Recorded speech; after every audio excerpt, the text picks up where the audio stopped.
రాజకీయ పార్టీకైనా సంస్థాగత నిర్మాణం ముఖ్యం. ఎంతటి క్లిష్ట పరిస్థితినైనా ఎదుర్కొనేలా దీని నిర్మాణం ఉండాలి. టీడీపీ అధినేత చంద్రబాబు అరెస్టు సమయంలో ఆ పార్టీ నిర్మాణం స్పష్టంగా కనిపించింది. ఒక పద్ధతి ప్రకారం పార్టీ శ్రేణులు రోడ్డెక్కాయి, ఆందోళనలు నిర్వహించాయి. అధినేత జైల్లో ఉండగా, లోకేష్ ఢిల్లీలో ఉండగా రాష్ట్ర వ్యాప్తంగా ఆందోళనలు నిర్వహించడంలో టీడీపీ నేతల మధ్య సమన్వయం స్పష్టంగా కనిపించింది. ఈ విషయంలో బీజేపీలో ఉన్న టీడీపీ సన్నిహిత నేతల సహకారం కూడా అందింది. చివరకు విదేశాల్లో సైతం ఆందోళనలు జరిగేలా ప్రణాళిక ఉండేది.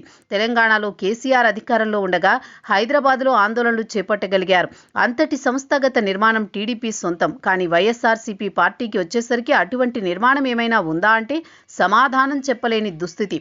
ప్రస్తుత వైసీపీ సంక్లిష్ట పరిస్థితిని ఉంది. అధినేత జగన్ తర్వాత ఎవరు, ఆ పార్టీ అనుబంధ విభాగాలు ఏంటి అంటే మాత్రం సమాధానం చెప్పలేని దుస్థితి.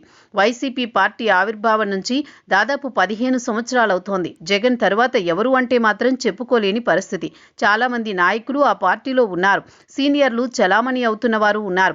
కానీ వారు లీడ్ తీసుకునే ఛాన్స్ ఆ పార్టీలో లేదు. జగన్ వద్ద తగ్గి ఉండాల్సిందే. సజ్జల, గతంలో విజయసాయి నేతలు ఉండేవారు. కానీ వారు కార్యాలయాల వరకే, పార్టీ కార్యక్రమాలకు అన్నట్టు మాదిరిగా ఉండేవారు. జగన్ మాదిరిగా ప్రజల్లోకి వచ్చే అవకాశం లేదు. వైఎస్ఆర్సీపీ ఒక స్ట్రక్చర్ అంటూ లేదు. అయితే ప్రత్యేక పరిస్థితుల్లో ఏర్పాటైంది ఆ పార్టీ. ఇప్పటికీ సోలో పర్ఫార్మెన్స్ మాత్రమే కొనసాగుతోంది. వైసీపీకి సంస్థాగత నిర్మాణం అవసరమని విజయసాయి చాలాసార్లు చెప్పారు. కానీ అందుకు జగన్ అంగీకరించలేదట. నేనొక్కడే ఉంటే చాలు అన్నట్టు ఆయన వ్యవహార శైలి ఉండేదట.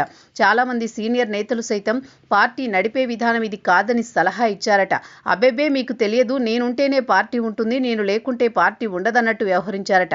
ఎవరైనా తానున్నా లేకపోయినా పార్టీ నడిచేలా ఒక నిర్మాణాన్ని జరుపుతారు. కానీ జగన్ విషయంలో అలా కాదు.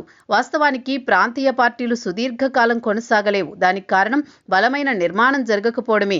ఈ విషయంలో టీడీపీ బలమైన నిర్మాణం జరిగింది. అందుకే మధ్యలో ఎన్నో రకాల సంక్షోభాలు వచ్చినా నిలబడగలిగింది. కనీసం దాని నుంచి చూసి గుణపాఠాలు నేర్చుకోలేదు జగన్. ఎంతవరకు తానుంటే చాలన్నట్టు ఆయన వైఖరుంది.